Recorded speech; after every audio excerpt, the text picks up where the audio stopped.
So they pulled the gun on my dad. They told him, "You're not gonna say anything. You're gonna be there for whenever we need you." And you were undocumented even when you were a missionary. That is right. Why couldn't you, as an undocumented individual in this country, not go back to Mexico and then apply for citizenship as they say the right way? Why do you, first of all, believe in Jesus Christ? Why? Why Christ? If we have experienced a change of heart, can ye feel so now?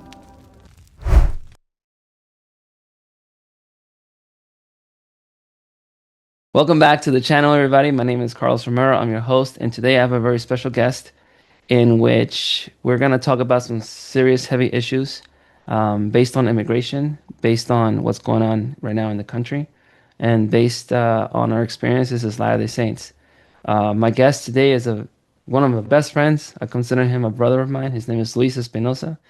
Luis, can you please introduce yourself? Hi, everybody. So I served with Carlos as a Latter-day Missionary back in 2011, I believe, 2012. It was 2012. Um, Well, you yeah, you were my greenie breaker. You're my so it was second when he was companion. just getting started, right? Yeah. Since then, I've made a commitment. I'm a convert to the church, and I've come a long way.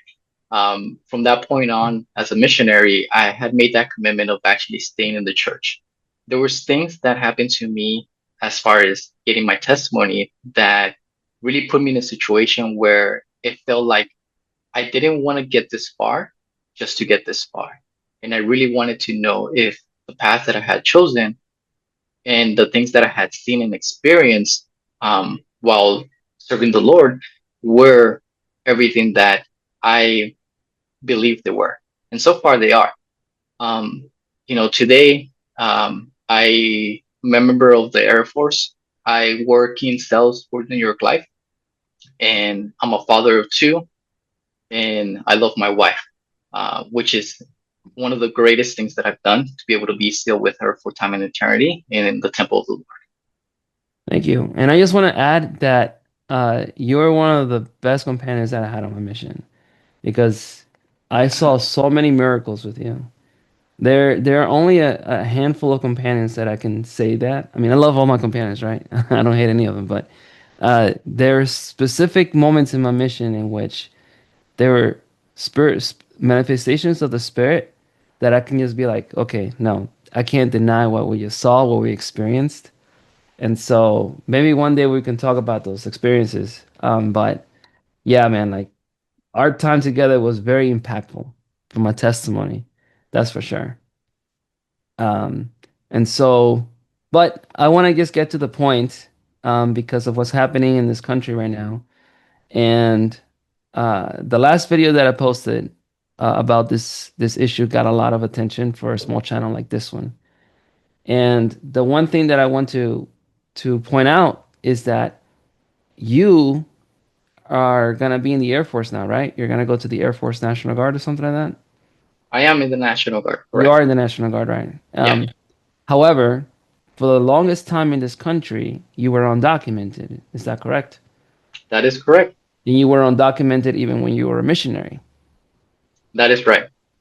Okay. Now, my first question to you is, how is it that you became undocumented in this country? Well, walking through the border, right?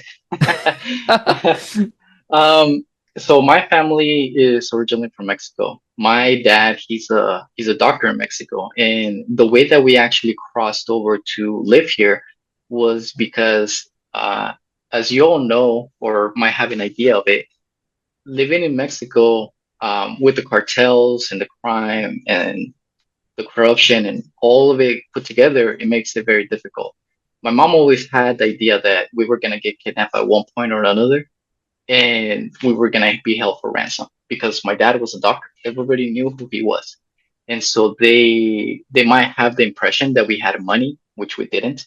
We live better than some people, but not to the point to be able to be paying for ransoms left and right or whatever, right? So what happened was that one day my dad answered a house call.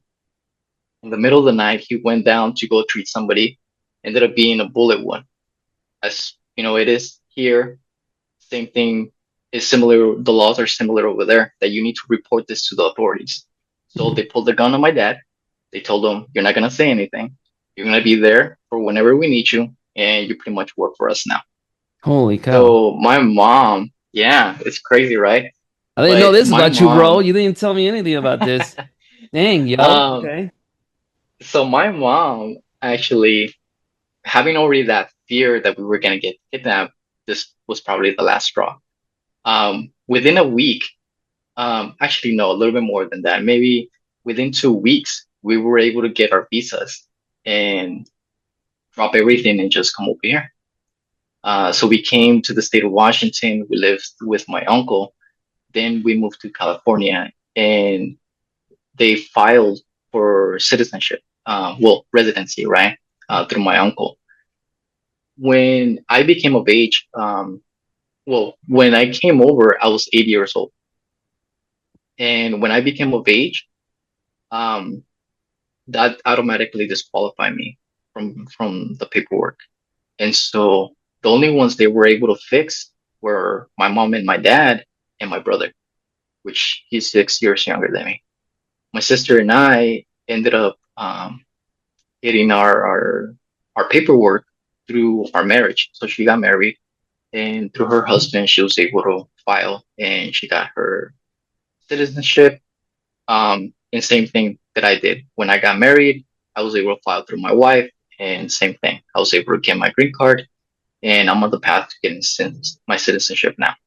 Excellent. And I just want to say to the, well, first of all, thank you for that story. It's pretty heavy. I didn't even know that about you.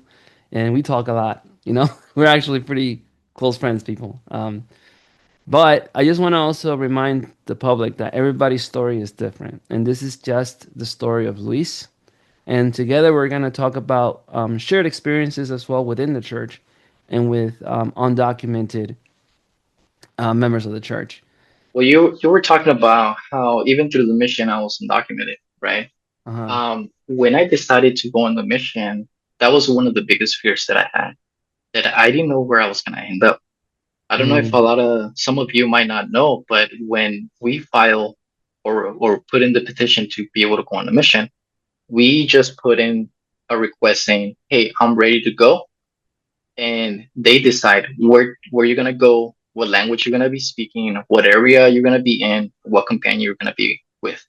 mm. So they could have sent me to California, they could have sent me to Mexico, they could have sent me, you know, anywhere in the world.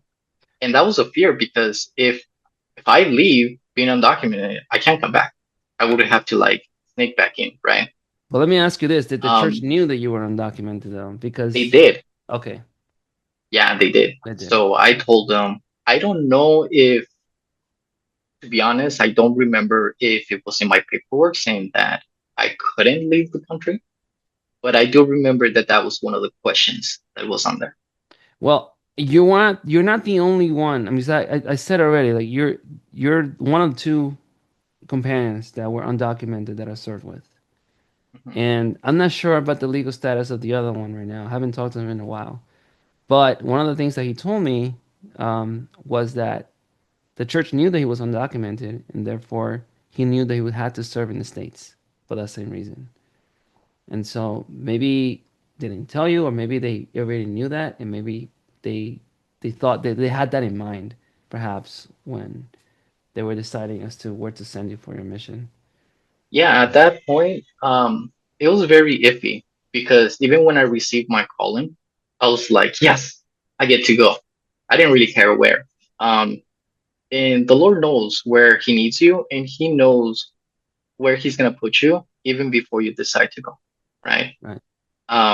Luckily, I was able to serve in Salt Lake with you, and it was one of the greatest moments in my life. Um, there was still some sort of certain fear as I went out and I left my family for the first time and I was in a place by myself. Um, you know, and as a missionary, you don't hear too much of the noise of the news, but these things still happen. And they were happening at that time where people were getting picked up. and people were being afraid of working and doing all daily life stuff. And Yeah, so, yes, I did think about it, but my fear wasn't stronger than my faith on the Lord and my desire to be able to serve Him. nice. Now, a common question that I get from a lot of people in regard to this issue is, why couldn't you, as an undocumented individual in this country, not go back to Mexico and then apply for citizenship, as they say, the right way? Like, why couldn't you go back to Mexico and then apply and then re-enter the country? Um, as me as a child, you really don't know what your options are, right? Like you just do what your parents tell you. Like I didn't really even consider anything about my legal status until that time in the mission. And that was during the time that my parents started filing for me to be able to get into the Dream Act. So when I came back from the mission, I already had that in process and I was able to get that. So through Mm. that, I was able to get a work permit. I was able to get a social security number, and that allowed me to be able to have a little more freedom, which also allowed me to move back to Utah for another 2 years. I was able to be there by myself, work, with no issues at all. Yeah, so okay, so DACA really, that's the Dreamers Act, right? DACA. That was actually Hmm. very helpful for you in order for you to stay in this country, and embark in this journey towards legal residency. Yes. Yeah, and it really helped me mentally as well because before that, I didn't really have a purpose of why I was doing anything. When I had DACA, I was like, okay, now I could actually do something with going to school or working. I could, pay taxes. I could buy things, right? Um, One of the first things that I bought was a car, not a new car, pretty old car, 1997 Corolla, but it was mine. It was the first thing I ever owned and I ever worked for myself. And the engine broke, didn't it? It did, I remember but you that's another posted pictures story. of it. Okay. Well, it's all right. Okay. All right. So the next couple of questions that we're gonna deal with are, I mean, almost everything is gonna be based on opinion, and again, everybody's situation is different, right? Um, but in your opinion, you that's gone through this process that was illegal, that and all that stuff, who do you think should stay in this country after crossing the border illegally, and why should they stay? I think this is the land of opportunity. I think anybody who has a dream to better themselves belongs here. Um, the American dream was built to be able to overcome some difficulties with not representation, with having a king, and throughout history it has been the idea that people come here for better life, not necessarily because where they're coming from is not a good place, but it's because there is a bigger opportunity that they could achieve by being here in the States. Um, Today is very difficult, and you're asking me who should stay. Um, I think the bigger question at the moment is not so much of who and what, is more of like in the day part, right? The government is making a big push in making things different. And so we we have the opportunity to be able to see what they decide, right? In the 1980s, there was a amnesty given, and from what I understand, a lot of people were giving that opportunity to be able to help with the economy, for to be able to help the insure the insecurity of who was here and what were they doing, right? It feels like they did it in a way that it was like, okay, through this we're able to have all our ducks in a row, but it really didn't fix a lot of the stuff because the border stayed open. A lot of people came in, and during the 90s and the 2000s, immigration skyrocketed. A lot of people came in, and so it really didn't do much to fix.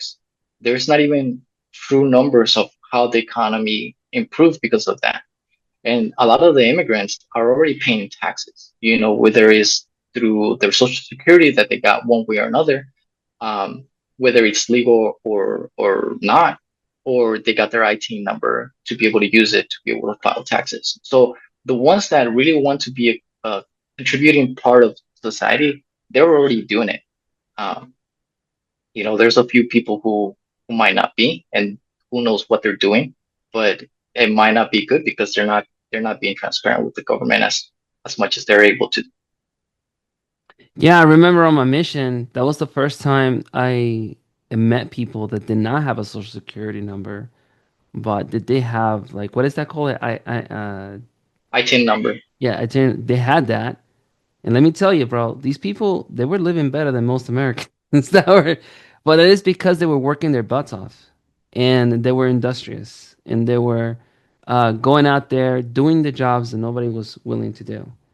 Um, and so yeah, thanks for that insight. It's a very tricky situation. In my opinion, I do believe that we should allow for rules. And by the way, again, this is all opinion, but make it so that people can come to the government. Those that really want to make something of themselves in this country, right? Allow them to come to you and then work out some kind of solution for them to kind of pay some kind of penalty for crossing the border illegally, while at the same time allowing this country to allowing them to stay in this country so they can flourish. And one of the things that I heard somebody say recently in this issue, when it comes to this issue of immigration, is that this country was founded by immigrants.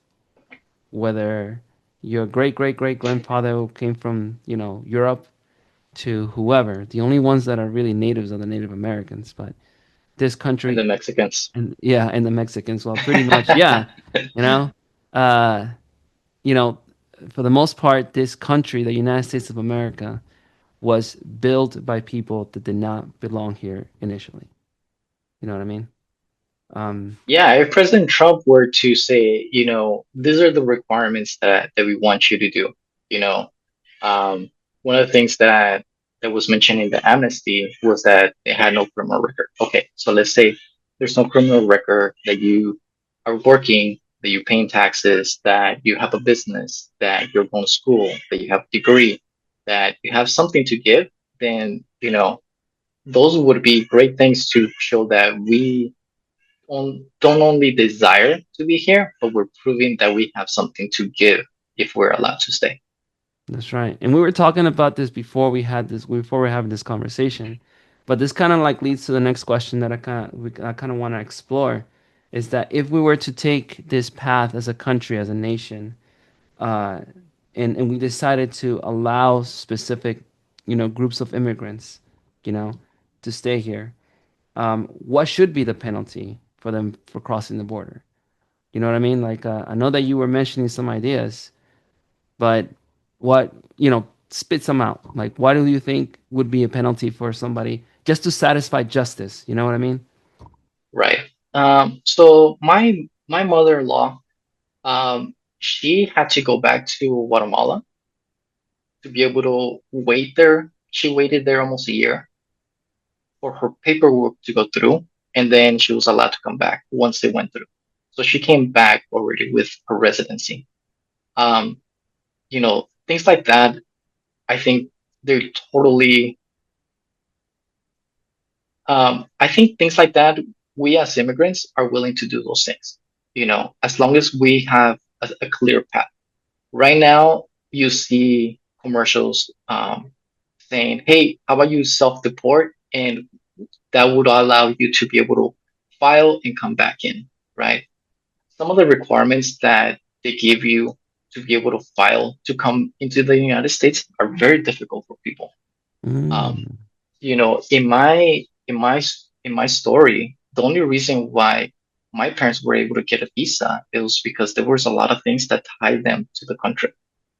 My dad being a doctor, having property, having his own business, and being part of a group of doctors that ran a hospital. And Mm. so all these things, they were like, well, he's not gonna leave, right? It's like But you're people that too don't, you're too valuable. yeah, you have too much to lose. But a lot of people who go and require and request, for a visa to be able to, like, I don't know if it has changed, right? I don't live in Mexico anymore, but um, from what I understand, it's very difficult for some people to get visas just to be able to cross over, and the change of coin uh, is also very difficult, right? Because the money is not, it doesn't translate the same, and so for them to be able to come up with the money in their situation, sometimes it's very difficult. And so the easiest way for them to be able to cross over is just to pay, you know, one lump sum for someone to cross you over and then figure out once you're here. Um, but me, if I was in a situation where I still needed um, my my legal status, I would be okay with going back to Mexico for a time, and I would be okay with paying a fine. I would also be okay with having intense background check to be able to check, right? Going through the military, as much as I do that you require a security clearance, and they ask you about everything. And once they ask you about everything, then they interview about those things and making sure that what you put means what you're trying to say. And once they clear you, you also have to maintain it. And so there's a certain way that you need to conduct yourself while you have that clearance to be able to keep it. Because if you don't keep it, then that means that you can't do your job within the military. And if you can't do your job, then I'm sorry, but you're out, right? Mhm. Um, if something were to be asked like that of people, I'm sure that the ones that really want it and that are clean and able and willing to do it will probably do that.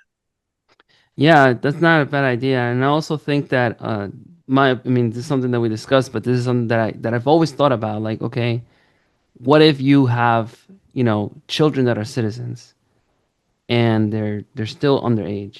It's very difficult to go back to the country, that you came from, especially when you have kids and they're going through the system and this is all they know and so forth.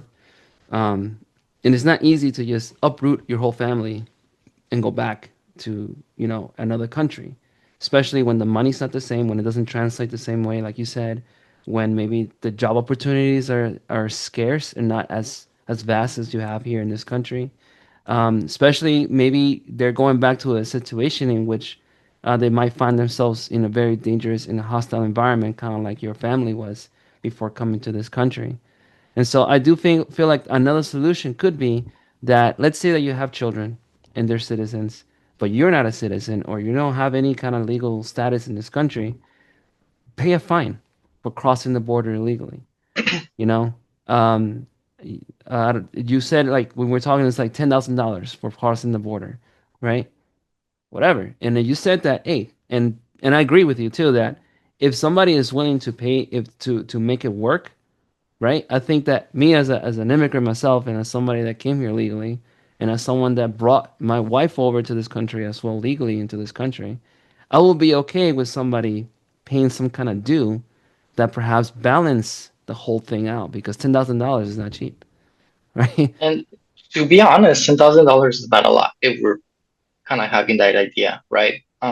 Right now, to be able to pay a lawyer to be able to get the paperwork and get everything ready to be able to be submitted, it's about $7,000 And you pay plus the that much legal. then? Have you paid that much then to get your stuff together or No, no? so I use Chirla, which is a group here in LA that helps actually through that process, and so Okay. they do pro bono. Yeah, but a lot of people don't, right? Mm. And they might have a difficult case. My case was squeaky clean because I came legally. I a lot of times I would hear people, especially in the mission, when they tell you their stories of like, oh yeah, I had to cross the river and I had to, deal with the coyotes and I had to do the X, Y, and Z. And then they tell you these stories that you just like, man, like you would think that these things don't happen anymore, but they do.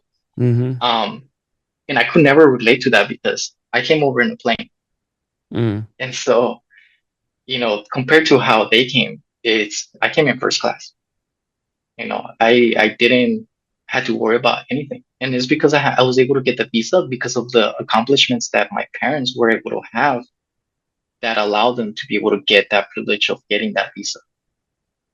Yeah, that's right. Um, okay, so I just had somebody comment in the last video that I made about this not too long ago. And he mentioned any evidence of there being bishops in the church that are illegal. Now let me ask you. I know I have worked with illegal or undocumented branch presidents and so forth, and I just want to know, kind of like as a second witness, have you ever had an experience in which you've worked with alongside other members of the church with such positions in the branch or ward wherever you've been, and they're also been undocumented? That's a very kind of difficult question because you don't go around asking people, "Hey, do you have papers?" Right? But I do know that there has been leaders in the church who are working in those conditions. Um, you know, and I would even dare to say to this person, it's like you don't need proof. Um, the fact is that people who serve the Lord in very difficult capacities, and you shouldn't be surprised that there's people who serve the Lord in positions of leadership who are in positions of disadvantage because of their legal status. Um, I know that I love the Lord and I've done things kind of like going on a mission where there was fear and uncertainty.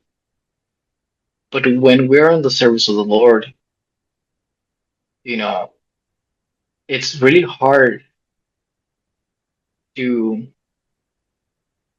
to fear when you know and you have felt his presence with you, especially when you pray to him and you accept these callings. It's it's not so much I want to do this, it's more of he needs me to do this. He wants me here.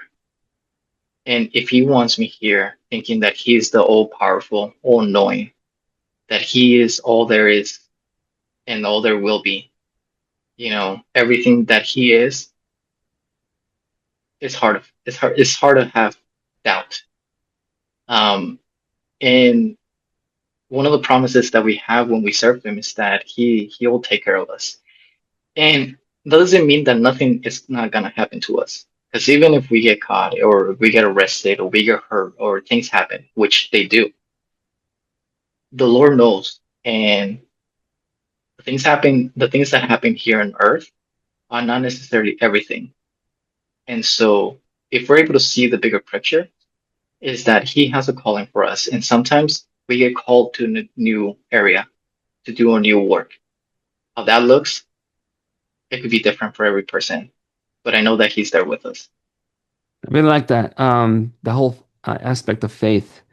And I'm pretty sure that that same fear that you felt when you were in under those conditions is the same fear that many people maybe still have, or for sure they still have. I'm pretty sure that this is something that is a personal battle that many members of the church go through. Not just members of the church, but you know, undocumented immigrants. All over the country right now.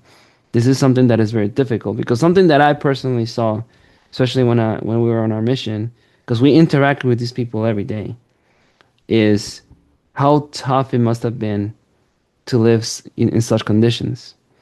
It's this fear, this constant fear that maybe you won't get deported, or because one thing that I've noticed is that many undocumented immigrants, they manage to make a life for themselves in this country, and to have that all stripped away after the hours that you put in whatever it is in job.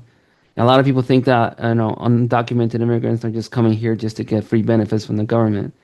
Well, it's been my personal experience to see undocumented immigrants do nothing but work. And there's a big difference between people, right? I know my family, they never ask for help. They work every single day of their life here and they fend for themselves.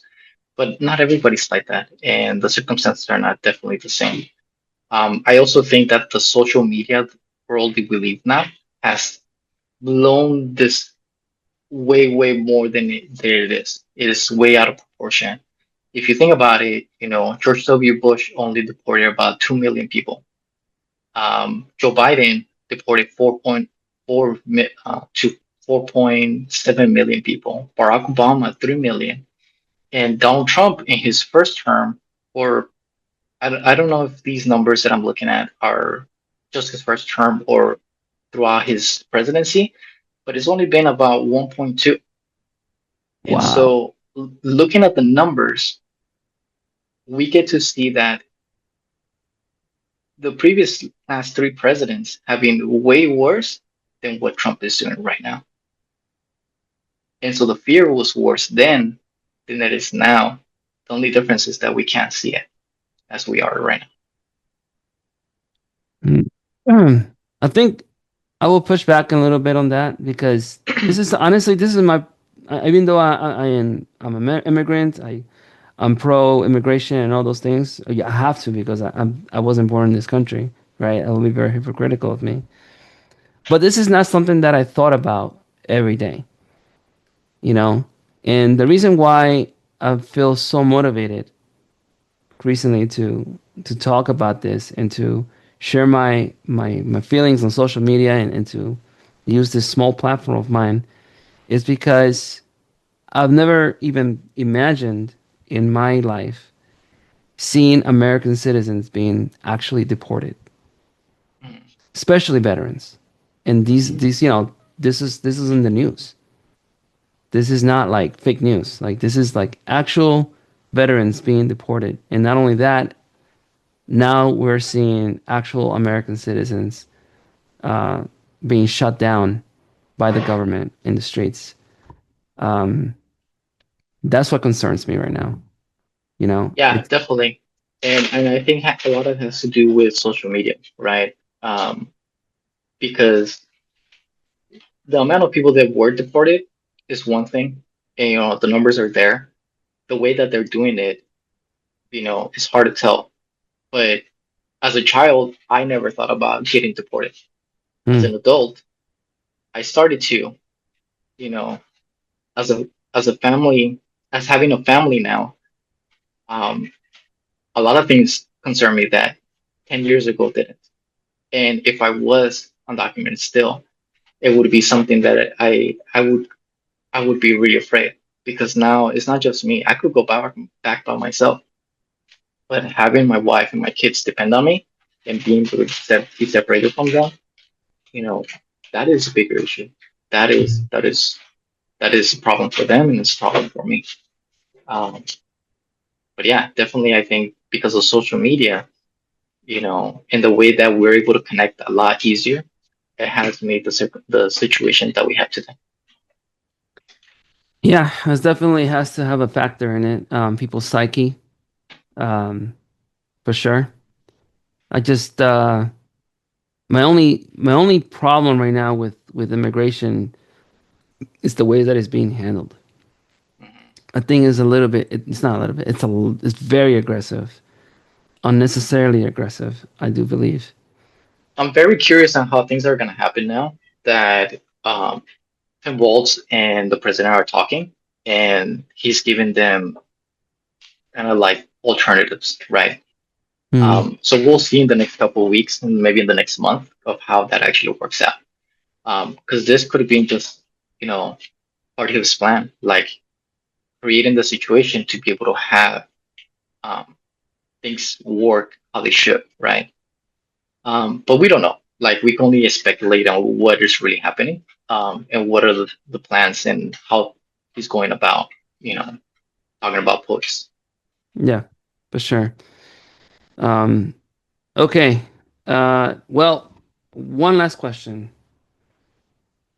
If we do take this path of uh, coming up with a way that we can help illegal residents in this country um, take a path towards legal residency, while at the same time satisfying the demands of justice, instead of just separating families and so forth. Do you think that this is going to be a better path for us as disciples of Christ? And if so, why? As disciples of Christ, we need to abide by the law. Um, it, it's it's easier said than done because a lot of people have the idea. I know that I have that too. That we need to fight for what we want, and sometimes the path is not there. Um, it's a really difficult balance, having your life being a disciple of Christ and following the law as much as you can, knowing that you live every day as an undocumented uh, alien here in the United States, which is criminal, right? As soon as you cross the border, you're breaking the law. I think that that question itself is hard, um, because every situation is very different, and where people are is very different as well. But as far as like living as a disciple of Christ, we need to do the best when we can. We need to constantly repent and find ways to be able to abide by the law. If that means that we are on a path towards legal status, then great. If we are not searching for that, then we need to search for it. But it's a very difficult question for me to answer. Mm. All right. Well, well, thank you so much for coming on. The only thing that I want to ask now that I have your attention here and that I have you, right? Because I don't want this channel just to be talking about uh, political issues and so forth. Mainly, I want this channel to be about why we believe in what we believe in the first place. So, why do you, first of all, believe in Jesus Christ? Why? Why Christ? Why Christ over Buddha or Allah or Yeah, like whoever why? else? Like you have so many, and by the way, like I mean, we haven't even gone over like your life before your mission. This guy was wild, by the way. Uh, so like, you know, your conversion story, even though you got baptized when you were younger, I know that. But however, it seems like you had to go through a conversion of your own during your teenage years or your early 20s. Of Because course, back. one thing that was unique about us is that we were both a little older when we were missionaries. Like I served 5 years in the Navy and then I went on my mission. You went in the world and did all crazy stuff, and then you went on a mission. You're painting me as this bad boy. You were, but why Jesus Christ? Like why accept Christ as your personal savior? Um, and why his church? Like why? When I started having questions, he's the one that answered. And he answered in a way that I couldn't deny who was answering the questions, who had opened that door. One of the first moments that I had with the Lord, um, was that when I got my testimony of the Book of Mormon. I had been challenged by my stake president to read it, and I read it, but I read it like I read everything else, of school book, magazine, whatever. And life came and I got distracted and I stopped. So then when I retook that challenge in reading, I started reading where I left off. And something in my head mentioned to me, you don't even remember what you just read. So start again. And so I did. And as I was reading, I got to the story of Nephi, which is the beginning, right?